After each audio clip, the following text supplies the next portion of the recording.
News Channel 5 on your side presents Kaleidoscope, focusing on people who make a difference in Northeast Ohio communities. Good afternoon, everyone. Good to have you with us today. What a program we have for you today. We've been hearing for some time now about the opioid epidemic and the toll it's had on families across Northeast Ohio. Joining me this afternoon are Dr. Joan Papp of Metro Health Medical Center and Allison Lepla, Injury Prevention Coordinator at the Cuyahoga County Board of Health. They're here to talk about the opioid problem and what's been done about it here in Northeast Ohio. Later, we'll hear from Cassandra Johnson, the mother of Tanisha Anderson, and Tanisha's brother, Joel Anderson. Tanisha died in custody of Cleveland police in 2014 following a 911 call from her family for mental health assistance. And later on the broadcast after that, we'll hear from Marsha Mitchell Banks and Ellen Ream of NAMI, Greater Cleveland. They'll share information on the types of assistance and support available to individuals diagnosed with mental illnesses and their caregivers who need support. Good afternoon again, everyone. I'm Leon Bibb. This is Kaleidoscope, and so we begin. Beginning with Dr. Joan Papp of Metro Health Medical Center, and Alice, who's seated on the left, and Allison Lepla, Injury Prevention Coordinator for Cuyahoga County Board of Health. Good to have you both with us. Thank you for having us. Let's begin with you, Allison. We've been hearing for some time now that we've got an opioid epidemic in our region. What does that mean? Sure. So the leading cause of injury-related death in Ohio continues to be accidental drug overdose. We've seen nearly a 500% increase in fatalities in just a little over a decade. In the United States, we consume over 80% of the world's total opioid supply, even though we only make up about 5% of the world's population. And despite efforts, unfortunately, this epidemic is continuing to get drastically worse due to heroin and now fentanyl. And fentanyl is a synthetic opioid that can be up to 50 times more powerful than heroin. So we've got to attack this problem somewhere. Absolutely. Yeah. Dr. Joan Papp, you're with Metro Health Medical Center. I know you run a project called Project Dawn. Tell me what Dawn stands for. Project Dawn stands for Deaths Avoided with Naloxone. And naloxone is the antidote to opioid overdose. So it's the medication that we administer to a patient who's having an opioid overdose from heroin or from fentanyl. And you're seeing more and more of these incidents, right? We have seen a dramatic increase in the number of opioid overdoses that have come to our emergency department and number of fatalities that have occurred in our community. Yeah. And, well, how is this drug used? And you pronounce it Naloxone? So naloxone can be administered in a number of ways. It can be administered through an IV line. It can be administered intramuscularly as an injection, and it can also be administered nasally. And the formulation that we use in our program is the nasal formulation. Yeah, we're going to have you do a little show and tell on some of the items that you brought with you in just a moment, but I want to get back to you, Allison. How do we tackle this problem? I mean, we just can't start giving a different drug to counter the effects of the opioid. Where do we begin to tackle the foundation of the problem? Sure. Well, because people are dying at unprecedented rates, the Cuyahoga County Opiate Task Force was formed to find solutions. And collaboration really has been the key to our success. We have dedicated professionals from areas such as law enforcement, medicine, public health, and members of the recovery community who are all working together to implement positive strategies and policies that would have a positive impact on reducing the number of deaths. And Metro Health and Project Dawn has really been one of our most valuable partnerships. Yeah, let's get back to Dr. Joan Papp. Show us what you brought with us, with you, and how it works. Sure. So this is a kit that we administer to our patients. It includes an education piece on how our program works. We include a face shield and 2 doses of the antidote naloxone. So a key portion of our program is not just providing the kit, but also providing education. Yeah. Now, how is this used, and how is this presented to the body? Sure. So essentially, this is the medication vial here, and this is an adapter. This piece goes in the patient's nose, and it's simply sprayed right into the patient's nose. We instruct our rescuers to spray half in one side of the nose and half in the other side. And that should counter the effects. And that will revive a person who's having an overdose, yes. But we're trying to not even get to the point trying not to get to that we point. need this. I mean, this is not the answer. This is just a quick band-aid until we can solve the problem. Absolutely. But unfortunately, we have so many people who are at the point of near-fatal overdose that we need this Band-Aid, and this is a vital piece to saving those lives. I know you brought with you a couple of photographs, and I want to put those up. I think the control room can do that for me about the walk-in clinic. That's part of it. Tell me a little bit about that. So we're fortunate that we are able to offer naloxone free of charge, regardless of what community you live in, at any one of the 3 Metro Health operated walk-in community clinics. In addition to that, several local pharmacies are now also able to dispense naloxone to patients wishing to pick up their kit at their local pharmacy. What's your advice to people out there who may be dealing with all of this? My first piece of advice would be don't be afraid to talk about it. Unfortunately, there's a lot of stigma that surrounds the illness of addiction, and we need to break down that stigma and have people feel comfortable to be able to talk about it and reach out for help. Is this just for residents in our area, Cuyahoga County or Northeast Ohio? Absolutely not. Project Dawn sites operate all throughout Ohio, and regardless of what community you live in, you're able to obtain one of these free kits. Dr. Papp, give me your thoughts on this, a philosophical look at this, on approaching this problem, and how big it is and what we need to do to get our arms around it. Oh boy, to tackle this problem, I think we really need to take a top-down approach. We know that the problem started with the widespread availability of prescription painkillers. And as those painkillers became more available, we saw more and more of our patients in the hospitals and in doctor's office become addicted to painkillers and then transition to heroin as a cheaper and more readily available alternative. Yeah. So we need to start with education with our providers. We need to educate community members about the danger of prescription medications as well as the dangers of illicit drugs like heroin and fentanyl. Right. I want to put a couple of phone numbers. We've had the phone numbers up during the entire segment here, but we want to hit them again. Project Dawn, 778-5677, as you see in the 216 area code. And you can contact the Cuyahoga County Board of Health at 216-201-2000. The websites are there as well. Write these down if you think you need them. Dr. Joan Papp, Allison Lepla, many thanks for being on the broadcast. We think you're saving lives. Thank you. Even by appearing here, you're saving lives because so many people out there are watching what you have to say and listening to what you have to say. Thank you. This is Leon Bibb on Kaleidoscope. I'm going to take a break in a moment. Tanisha Anderson died in police custody in 2014. I will talk with her mother and brother when we come back.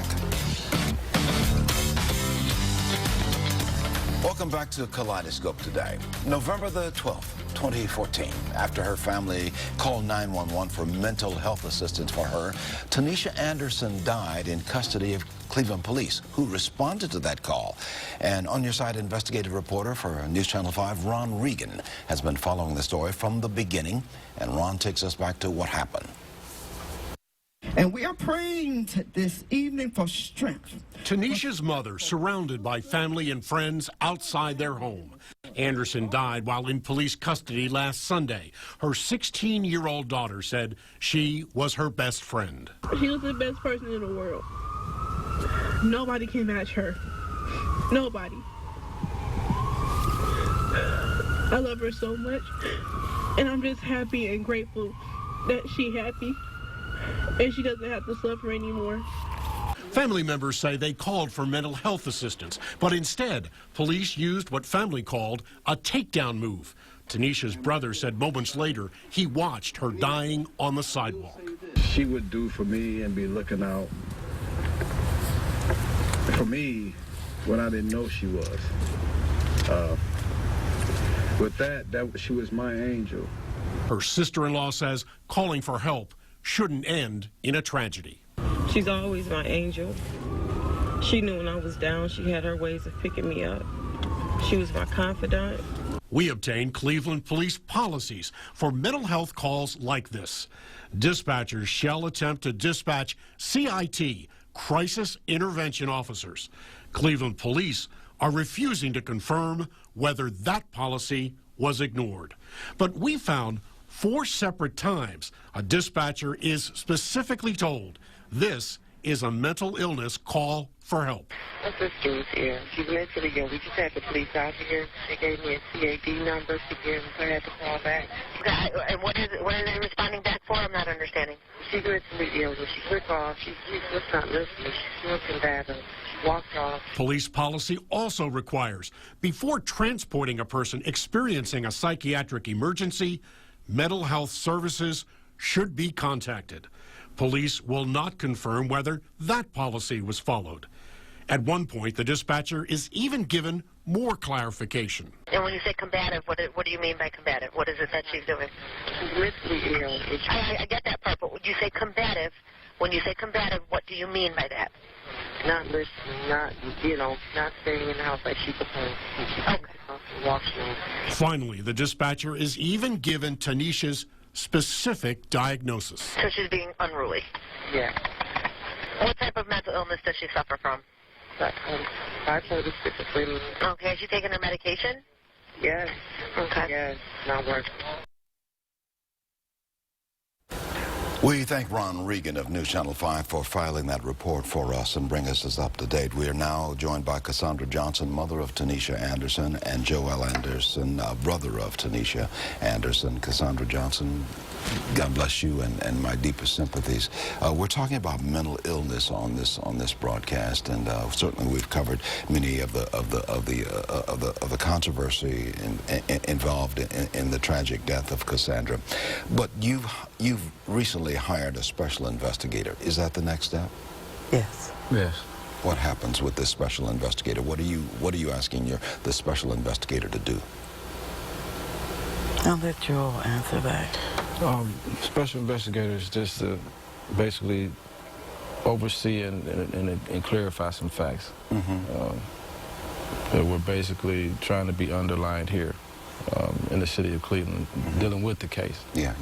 We've been talking about mental illness on this case because your sister, your daughter suffered from mental illness, and you were simply calling for help, calling for really an ambulance help.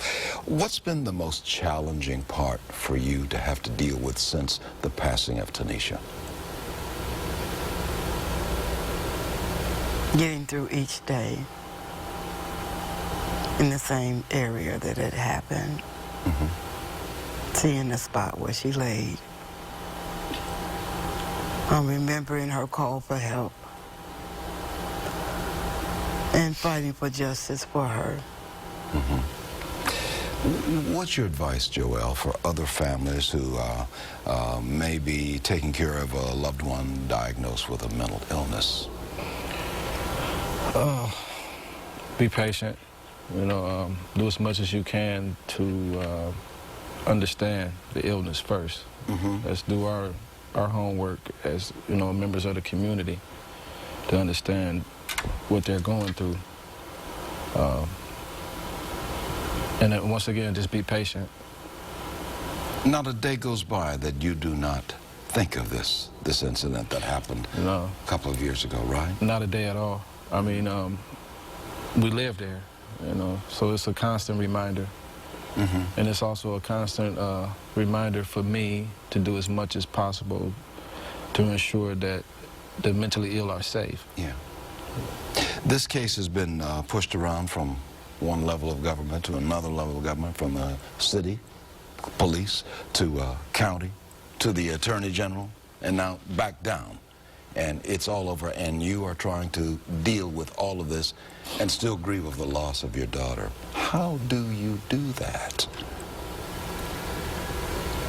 God, and prayer, helping my family, my church home, my lawyers, and have a strong faith. You have to have a strong faith. And just to reiterate in our final minute here, Tanisha was suffering from a mental illness. You simply dial 911, simply asking for help with her, and then she was taken by police, and something happened, and she passed in their custody. You needed an ambulance. You didn't even need a police. No. Right. Might ask for an ambulance. You'd ask for an ambulance. So this will come out. This will be all ferreted out at some point with this special investigator, and we'll certainly hear from more here on the story. Absolutely. But I do appreciate your being with us, just to tell us a little bit about how you're feeling. And it is obvious that the pain is still with you. Thanks on your for having face, us. in your Thanks. heart. God bless you both. Thank you. And by the way, we should, just to balance this story out, Cleveland City Hall and Cleveland Police, they only issued earlier comments, and they say this entire case is under investigation, and they have elected not to speak on this because it is still under investigation. But certainly the family of Tanisha Anderson, Cassandra Johnson, and Joel Anderson, mother and brother, are here to give their viewpoints. Be well, my friends. Thank you. Thank you. Just want you to know our deepest sympathies go with you. Thanks, And Leon. we will see where all of this goes. Thank you. Okay. This is Kaleidoscope. I'm Leon Bibb. I'll take a break. We'll be right back. We're going to talk from representatives from the National Alliance of Mental Illness after these words. Thank you. Before I go into my weekly conversation with Marsha Maccabee, I'd like to tell you about a noteworthy event taking place at Shaker Heights High School this weekend, July 29th and 30th. It's a play entitled Our Town, and I'm in the lead role out there on stage. So tickets are free, but you must reserve your seat by email at reservations, #4, ourtown@gmail.com. Please come out and support us. I'd love to see you there at Shaker Heights High School to play Our Town. Hey, Marsha, how are you? All right, my star, I'm good. How are you? Do a little acting on the side. And so well you do it. I've been to many of your productions. Good deal. So, you know, I was going to talk about some other things today, but given the tone of what we had on this segment and the kinds of things we talked about, I guess now my heart and mind is just really in encouraging our community that when we have issues within our families where, you know, mental health is an issue, you know, let's really try to deal with it and not sweep it under the rug. I know it in our communities that's been an issue. It's been something that we've not liked to deal with, and our families openly admit get help, but it's so important because having a strategy for when there's a crisis can really help to save lives. You know, often the problem of mental health is just whispered in families. Absolutely. And you really can't get any information. Nobody wants to say too much, and sometimes they didn't want to admit that there's a problem among a family member or a friend. That's exactly right, and I think when we do that, we can sometimes prevent people from getting the help that they need, and so sometimes it's practicing a lot of tough love, and I think that strategy of when there's a crisis, there's usually somebody in the family who that person will really identify with and can really get a beat on what's going on, and there needs to be a plan about how that person gets engaged when there's a crisis. Well, that's going to do it for us. We appreciate it. Thank you so much for being on the broadcast, Marsha Maccabee, and all our guests. We do appreciate them being on the broadcast and appreciate your joining with us all the time here on Kaleidoscope. I'm Leon Bibb. Be well. This has been a presentation of News Channel 5's Kaleidoscope, a weekly public affairs program brought to you in partnership with the Urban League of Greater Cleveland.